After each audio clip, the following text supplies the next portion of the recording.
j'espère que ton poney va bien. On se retrouve aujourd'hui pour répondre à une question existentielle de ta vie de cavalier. Quel est le bon moment pour acheter un cheval?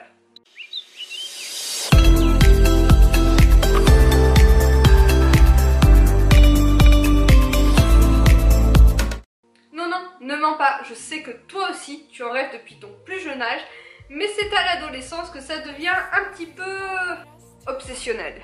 Crois-moi, en tant qu'adulte, je ne peux que te conseiller d'attendre. Bien sûr, j'en ai connu des copines qui ont réussi à convaincre leurs parents de leur acheter un cheval, mais aujourd'hui, à bientôt 30 ans, il n'y en a plus une seule qui monte encore. Ils sont devenus quoi, ces chouchous de club et ces cracks à la hauteur de leurs ambitions? Je me le demande.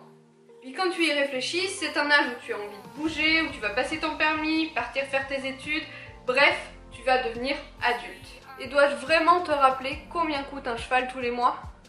À vue de nez, comme ça, les 3/4 du loyer d'un studio, la moitié de ta bourse étudiante et la totalité de tes plans resto ou ciné. Bref, à un moment donné, tu deviens un petit peu plus raisonnable et tu fais comme moi, tu finis par te dire: quand j'aurai un travail, j'aurai un cheval. Ouais, mais là on parle pas vraiment du job d'été qui paye pas ou du temps partiel qui dépanne. On parle du vrai travail. Et ça, ce n'est pas un scoop, ce n'est pas le plus facile à trouver.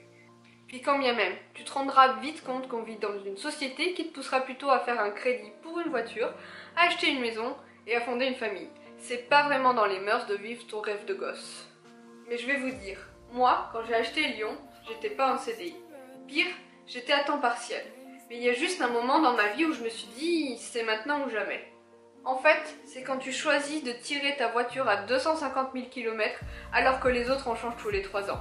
C'est quand tu mets quelques sous de côté pour te payer des cours particuliers dans le but d'évoluer un petit peu. D'ailleurs, tu as bien conscience que tes économies ne te serviront pas à partir en vacances, mais bel et bien à assurer en cas de soucis vétérinaires. Puis je dirais même que tu finiras par apprécier de dépenser ton argent pour la petite chose qui manque dans ta sellerie plutôt que la dernière paire d'escarpins à la mode. Et d'ailleurs, tu te surprendras à limiter volontairement les sorties pour te payer ce tapis de selle qui te fait de l'œil depuis si longtemps.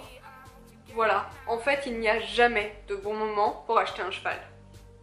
Il suffit tout simplement d'en être conscient. Et là, effectivement, tu te diras peut-être, et pourquoi pas. 'Cause we are together.